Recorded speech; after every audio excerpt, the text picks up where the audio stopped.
Welcome back to another episode of the House Husband Diaries. As always, I am your host, Carter C., and today we are talking about, I don't know if it's a theme or if it's a key word. What if it's a key word? You all know, y'all are following this chase. I've been doing these videos long enough. You've seen enough. We all know a number of the quotes from Forrest himself. There's a key word in the poem. I don't think this is it. Mainly because it's too obvious. But in some sense, people are overlooking it. So maybe it is. That's why I'm doing a video on it. Cold. Now,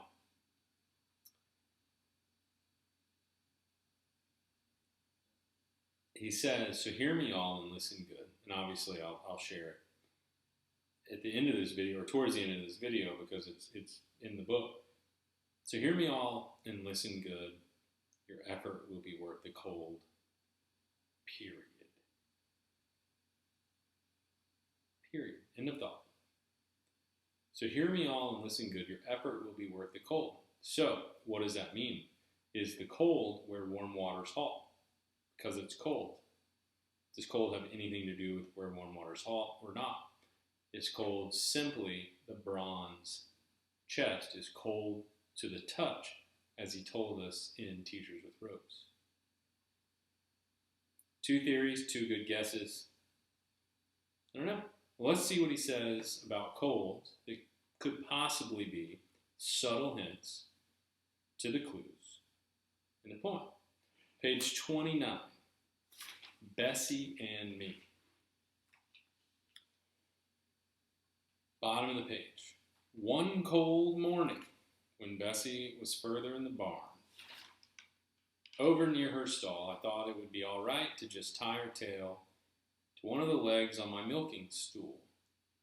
And then he goes on to talk about, she switched her tail and making him fall into a cow pie, brown, until you have love, a cow, part of your soul remains undiscovered. Are we trying to discover a treasure chest? It's undiscovered because we haven't found that part of our soul, because we're looking at the bigger picture. We're not looking at the bigger picture. That's why it's undiscovered. If we're looking at the bigger picture, then we discover it. All starts with cold. That cold morning. I'm telling you. There are so many themes. There are so many repetitions. So I was thinking about this, and this is a total aside. It's nothing I've written down. But I like to think of myself as a storyteller. I've traveled a fair amount. Never been in war, never been in the military, but I've traveled a fair amount. You'll see that. If the videos haven't dropped already, by the time you're watching this, there'll be a number of travel videos. I'll talk about a number of the countries that I've been to. And if I was writing a memoir, I just don't know how many of my stories would have this many themes in common. So the thrill of the chase is 27,000-ish words, give or take. I've got more words than that written on my own memoir, my own sort of first half of my life autobiography. And I talk about a lot of my travels and different experiences that I had in different countries. And I don't think you could find this many themes. Those experiences were so different. The people were so different. The reasons I was there, half of those could be the same, back when I did nonprofit work, I traveled to multiple countries in multiple places, but the lessons that I learned in the different countries and the different places were so different. And so each one was unique, each trip was unique, and they weren't so similar. I don't think you could read, when I finished that book, obviously, you know, you can make your own, and I put it out there, and if anybody reads it, you can make your own judgment. But when I think about it, and I go, you know, I've already got more words than Forrest wrote down for this book, already written in my manuscript. And I don't think you could find this many repetition, you know, this many themes repeated. It just, something's amiss. That's all I'm saying. I don't know what it is. If I did, I'd have the treasure chest. I wouldn't be making these videos. Or maybe I would be making videos. If I find the treasure chest, here, I'll say, if I ever come up with a song and I find the treasure chest, during that 30 days, I don't know what, I shouldn't say, after that 30 days, if I'm free to, if it's not part of some other, you know, subchapter S, whatever, I will make a video showing all the contents. I will. I don't care. One of the things I think would be really neat, you can hold me to this if I find it. All of the people that are doing the videos, K-Pro, Cal, Toby, Shelley, Why Must I Go, you know, Illinois Ghost, just all those people. It Is What It Is, Productions, that guy, his name's Eric. I don't know. I mean, like, I'm telling you, like, there's a whole bunch of people that are posting, Alan Kay, you know, all the people that I see on the chat. Like, there's no reason for you guys, was it Dan, the bronze guy, Copper Dan, not bronze, sorry, Copper Dan, you know, I mean, it would just be neat for everybody to have a piece, you know? I mean, small piece, like, hey, a little gold, a little placer nugget or something, like, hey, I mean, there's like 200 and some of them, you know, like everybody gets one, you know? Well, what am I going to do, sell everything and whatever? Like, hey, like, I mean, it would just be kind of neat, you know? Everybody has a little piece of the treasure. Not the expensive stuff. Come on, I'm not that nice of a guy. I'm not just going to give you like all the most expensive stuff. But I mean, like, you know, something that's a part of it. It's like, hey, it's a little like, thanks for entertaining me for a while. Here's a little placer nugget. A bull picker, if you watch it. I'm way off topic at this point. Page 33, cold. When I walked the mile to school on cold mornings, my path took me right past the pie factory on First Street and French. I mean, it's cold mornings. I walked a mile to school. I don't think that I know K-Pro says that she thinks it's within a mile or something. I think that's what she says. I don't think it's that far. But he says he walked a mile to school on cold mornings. Is that worth the cold mornings? I don't think so. My path took me right past the pie factory. I don't know. 39, 2 mentions. 39 was a cold page. 39 is mostly pictures too. Isn't that crazy?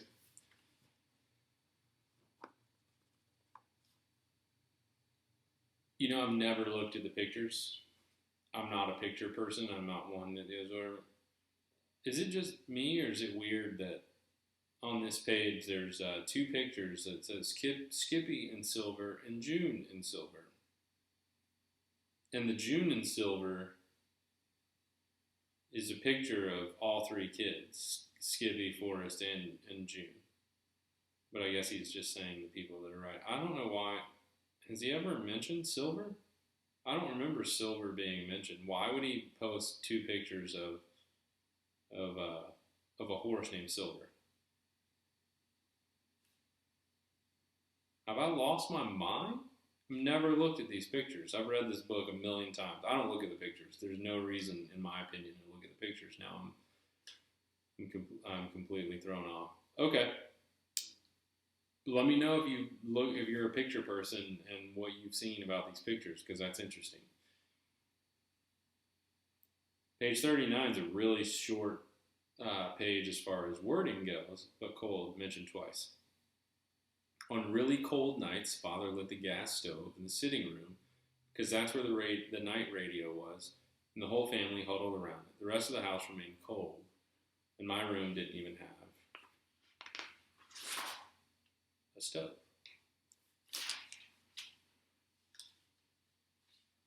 I don't know if there's anything there. I don't think so. Sometimes, page 41, sometimes when it wasn't too cold, I'd get even with my father for switching me by jumping out of the window by my bed and walking down to the cemetery, which was just a block north of our house. And then obviously we talked about that in previous videos. It took guts to go in there when it was dark with no moon. I still remember the sense of accomplishment I felt when I sat on some dead guy's grave marker. I wasn't even afraid. A kid really has time to think in a graveyard.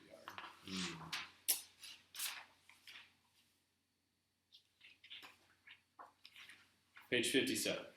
We're going to move on. I don't want to belabor those points. Top of the page, the long ride home, page 57. Sorry, you got an itchy eye. No cars passed, and it was getting cold, so I started walking on the paved road in my socks. I think Treasures Galore said, hey, he doesn't have his shoes. I noticed that too. He doesn't have his shoes a number of times. No cars passed, and it was getting cold, so I started walking on the paved road in my socks. Okay. I mean, I know people that don't like to wear shoes, so it could just be forced.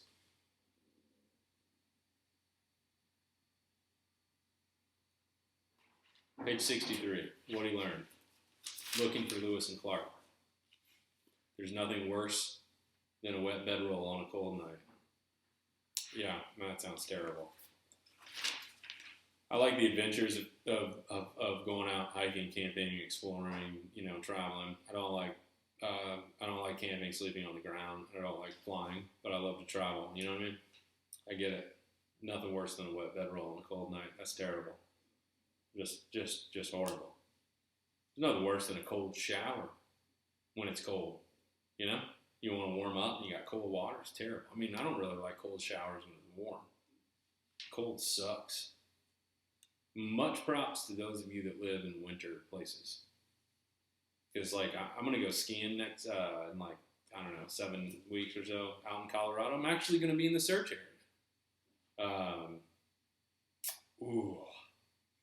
But I'm not going to search. I'm going to go skiing in Colorado in March. And yeah, I'm going to go skiing, and I'm going to be inside with a book and a coffee or beer, and I'm going to enjoy myself when I'm inside. I'm going to enjoy being out there, but yeah, cold is not my thing. All right, 67, Buffalo Cowboys. Yet again, another walk, more cold, down at the bottom. I lost my shoes in the ordeal. Skippy lost his car. And Donnie lost his credibility. The long walk home was wet and cold, and we didn't realize until much later how fun it had been. I mentioned that at home. Now I got shoes, wet, cold. Ooh, so many themes repeat. And I'm telling you, in my book, they just don't repeat. There's no reason to repeat stuff, And even just coincidentally, stuff doesn't repeat because all the experiences that I've had traveling around the world, they don't repeat. It's just, there's just something there. I got to look at the big picture. I got to stop saying there's something there. I got to start focusing in on the big picture. Page 111. There's a number of mentions here. 3, I believe. Then I asked, talking about the Indian bronze sculpture, is it hot or is it cold? Well, that always stumped him. So I'd ask each student to come forward and feel the bronze. They couldn't understand why it was cold to the touch when it was in a warm room. Rather than tell them the bronze felt cold to the touch because their hands were warm, I asked them to consult their parents and write me a letter with the answer. Yada, yada, yada, yada.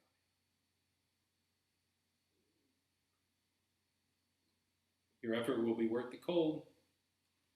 Is it worth the cold because the chest is cold, even though the temperature is fairly warm? It's just going to be whatever temperature is ambient, and our body temperature is going to be warmer, so it's not really in a cold place. It's not really in water. It's not wet. It's not cold. He said it'd be wet because of physics. But is it really just somewhere that's fairly consistent temperature? Maybe.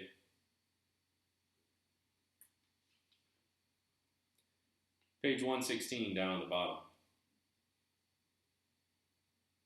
The top was covered with snow that I should have known would remain most of the summer. It looked cold and foreboding as I circled, trying to decide what Olga really had wanted. She said, on top of Taos Mountain. That desire seemed unlikely under the circumstances, and somewhat aloof from any sober voice of reason. The bitterness of cold remains long after the sweetness of a sentimental moment is forgotten. Surely her father was not way up on top. All right, I sigh on this one because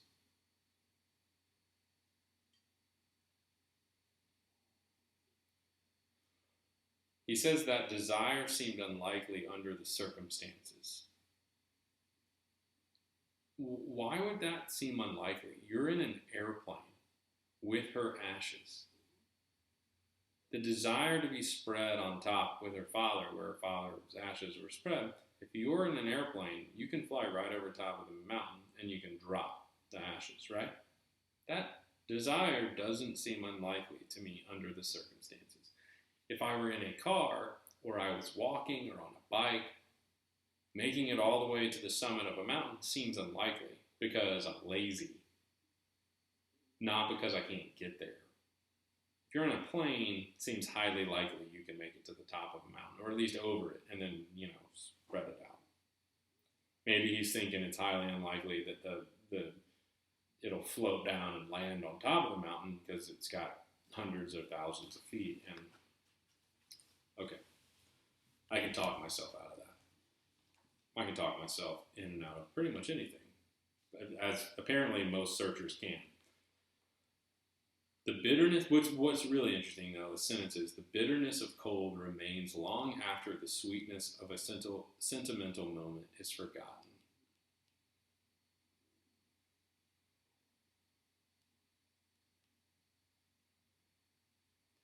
The bitterness of cold remains long after the sweetness of a sentimental moment is forgotten.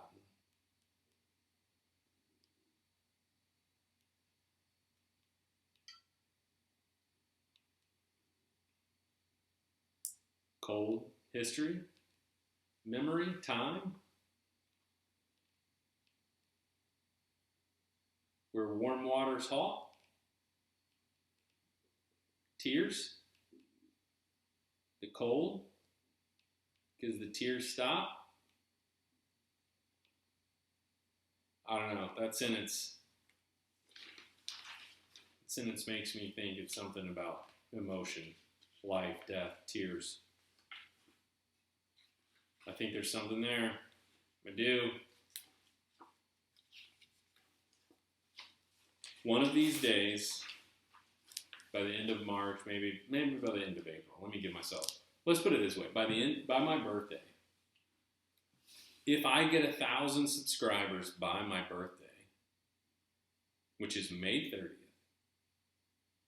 I'll come up with a solve. How about that? I'll force myself to have a solve in 4 months. I don't know if you can force it, but I'll do it. I'll at least come up with it. I'll switch my focus to trying to get to a solve rather than just taking in as much information as possible. And then the last mention of cold, and we'll wrap this video up. It's page 132 in the poem. So hear me all and listen good, your effort will be worth the cold. If you are brave and in the wood, I give you title to the gold. I think there's something there. I don't think cold is I don't think cold necessarily is the key word, but I do think that it lends itself somehow to time, to the big picture of memories of being forgotten, of leaving a legacy in New Mexico. I think those are the big picture items. Now, how that marries itself to a map and the clues, I'm still unsure. But it's hard for me to discount, having done a video on why I think it's in New Mexico, having done a video on, or in previous videos talking about subtle hints and why I don't think it's in Yellowstone. Yeah, Yellowstone and West Yellowstone, Montana, and covering all those topics. I don't know how I could also claim to be logical and then say that I think it's near Wheeler Peak when he mentions Wheeler Peak, Taos Mountain. He doesn't mention it as much as Yellowstone. He doesn't mention it as much as other places, and it's within the story of Olga. But if he mentions it by name, I already said that West Yellowstone and Yellowstone are kind of counted out because it's not subtle.